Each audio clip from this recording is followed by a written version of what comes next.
fundit, a merreshin shokët e pejgamberit sallallahu alaihi wasallam me sport, si ushtrenin trupin dhe cilat aktivitete fizike i rekomandoi i dërguari i Allahut sallallahu alaihi wasallam.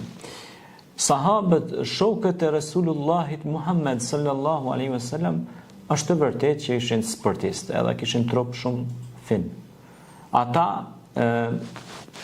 hypnin në kali pa prek me dorë. Do më thonë, ti tash është kali këtu, ti do të mi vendos durët me qitë komen edhe me hyp në kali, apo? Ata kanë hyp pa prek kalin me dorë. Qysh? Do më thonë, s'kanë pas nevojë hiç me prek me dorë. Do më thonë, se kanë qenë trupin vital edhe elastik, edhe kanë qenë shumë të fuqishëm.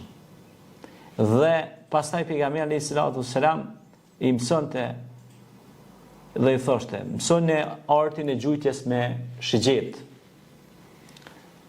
shenjtarin, për të qenë shejtar, në shenjë. I mësonte pastaj notin, thoshte, mësoni në artin e notimit, sepse është sunet i fortë, sunet i pejgamberit alayhis salam, noti. Erdhën një dy persona të pejgamberit alayhis salatu wassalam, ishin shumë të lopë.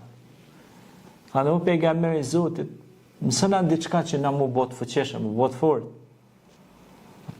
Tha merrni një guri, edhe jepja një tjetër ta ndor. Tha e merr njëri, e merr tjetri, e merr njëri, tani ato fillojnë muskujt mu forcua, edhe tha jepja një tjetër. Kaq tha ja Resulullah, po tha, kaq, edhe falni 5 vakte namaz, sepse namazi ka edhe lëvizje trupore, ushtrime. Pra, pejgamberi alayhis salatu wassalam vazhdimisht merr edhe vetë me artin e kalorimit, me artin e ushtarak sportive kështu me radhë, dhe inkurajonte edhe shokët e tij që të merreshin me këtë.